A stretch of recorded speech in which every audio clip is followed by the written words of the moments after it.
ನಮಸ್ಕಾರ. ನಾನು ಈ ದಿನ ಮುಖಪುಸ್ತಕದಲ್ಲಿ ನನಗೆ ಹಲವಾರು ವರ್ಷಗಳಿಂದ ಪರಿಚಯ ಇರುವಂತಹ ಹೇಮಮಾಲಿನಿಯವರದು ಒಂದು ಕವಿತೆನ ವಾಚನ ಮಾಡಬೇಕು ಅಂತೇಳಿ ಈ ವಿಡಿಯೋ ತುಣುಕನ್ನು ಮಾಡ್ತಾಯಿದ್ದೀನಿ. ಹೇಮಮಾಲಿನಿಯವರು ವೃತ್ತಿಯಲ್ಲಿ ಶಿಕ್ಷಕಿಯಾಗಿ ಮತ್ತು ಪ್ರವೃತ್ತಿಯಲ್ಲಿ ಹವ್ಯಾಸಿ ಬರಹಗಾರರಾಗೂ ಕೂಡ ಇದ್ದಾರೆ. ಇವರು ಬರೆಯುವಂಥದ್ದು ಹಲವಾರು ಬರಹಗಳು ಮಕ್ಕಳ ಕುರಿತಂಥ ಶಿಶುಗೀತೆಗಳನ್ನ ಇವರು ಹೆಚ್ಚು ಬರೀತಾರೆ. ಸೊ ಈ ದಿನ ನಾನು ಇವರೊಂದು ಬರೆದಂಥ ಮಹಿಳೆ ಕುರಿತು ಬರೆದಂಥ ಒಂದು ಬರಹನ ನಿಮ್ಮ ಮುಂದೆ ವಾಚನ ಮಾಡ್ತಾಯಿದ್ದೀನಿ. ಕವಿತೆಯ ಶೀರ್ಷಿಕೆ ಇವರಿಗೂ ನಿಮ್ಮದೊಂದು ಶುಭಾಶಯ ಇರಲಿ ಅಂತೇಳಿ.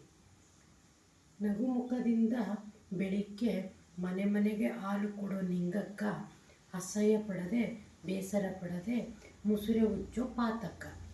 ನಗುಮುಖದಿಂದ ಬೆಳಿಗ್ಗೆ ಮನೆ ಮನೆಗೆ ಹಾಲು ಕೊಡೋ ನಿಂಗಕ್ಕ, ಅಸಹ್ಯ ಪಡದೆ ಬೇಸರ ಪಡದೆ ಮುಸುರೆ ಉಚ್ಚೋ ಪಾತಕ್ಕ. ಬೆಚ್ಚನೆಯ ಮನೆಗಾಗಿ ಗಾರೆ ಹೊರುವ ಚೆಲುವಿ, ಸ್ವಚ್ಛ ಮನದಿ ಸ್ವಚ್ಛ ಮೊಗದಂತೆ ಬೀದಿ ಕಸ ಗುಡಿಸೋ ಕಮಲಿ. ಬೆಚ್ಚನೆಯ ಮನೆಗಾಗಿ ಗಾರೆ ಹೊರುವ ಚೆಲುವಿ, ಸ್ವಚ್ಛ ಮನದಿ ಸ್ವಚ್ಛ ಮೊಗದಂತೆ ಬೀದಿ ಕಸ ಗುಡಿಸೋ ಕಮಲಿ. ರುಚಿಯಾದ ಅಡುಗೆಗಾಗಿ ತಳ್ಳೋ ಗಾಡಿಯಲ್ಲಿ ತರಕಾರಿ ಮಾರುವ ಕೆಂಪಿ. ದೇವರ ಪೂಜೆಗಾಗಿ ಶುಭ ಕಾರ್ಯಗಳಿಗೆ ಗಂಧದ ಕಟ್ಟಿ ಉಚ್ಚೋ ಕಾಮಾಕ್ಷಿ. ರುಚಿಯಾದ ಅಡುಗೆಗಾಗಿ ತಳ್ಳೋ ಗಾಡಿಯಲ್ಲಿ ತರಕಾರಿ ಮಾರೋ ಕೆಂಪಿ.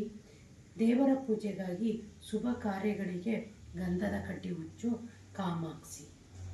ಊಟವಾದ ನಂತರ ಬಾಯಿ ಕೆಂಪಾಗಿಸಲು ವೀಳ್ಯದೆಲೆ ಮಾರುವ ಈರಿ.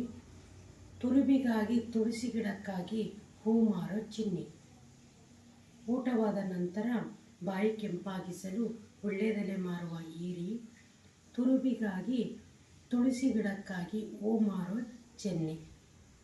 ಚೆನ್ನಾಗಿ ಕಾಣಲು ಅಂದವಾಗಿ ಬಟ್ಟೆ ಇಸ್ತ್ರಿ ಮಾಡೋ ಪುಟ್ಟಿ.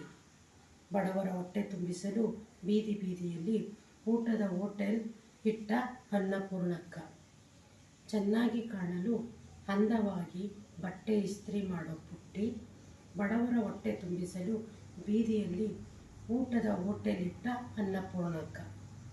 ಇದು ಹೇಮಮಾಲಿನಿಯವರು ಬರೆದಂತಹ ಒಂದು ಮಹಿಳೆಯರನ್ನ ಕುರಿತು, ಅಂದರೆ ತಳಮಟ್ಟದ ಮಹಿಳೆಯರನ್ನ ಸ್ಥಿತಿಗತಿಗಳನ್ನ ಮಾರ್ಮಿಕವಾಗಿ ಬಿಂಬಿಸುವಂಥ ಒಂದು ಬರಹ ಇದಾಗಿದೆ. ಸೊ ತುಂಬ ಚೆನ್ನಾಗಿ ಈ ಕವಿತೆನ ನೀವು ಪ್ರಸ್ತುತಪಡಿಸಿದ್ದೀರಿ ಮೇಡಮ್. ಮುಂದಿನ ದಿನಗಳಲ್ಲಿ ಮತ್ತಷ್ಟು ಸಾಹಿತ್ಯ ಕೃಷಿನಲ್ಲಿ ನೀವು ತೊಡಗಿಸ್ಕೊಂಡು ಹಲವಾರು ಕೃತಿಗಳನ್ನ ಲೋಕಾರ್ಪಣೆ ಮಾಡಲಿ ಅಂತೇಳಿ ನಿಮ್ಗೆ ಹಾರೈಸ್ತಾ ಅವಕಾಶ ಕೊಟ್ಟಿರೋದಕ್ಕೆ ನಿಮಗೆ ಧನ್ಯವಾದಗಳು.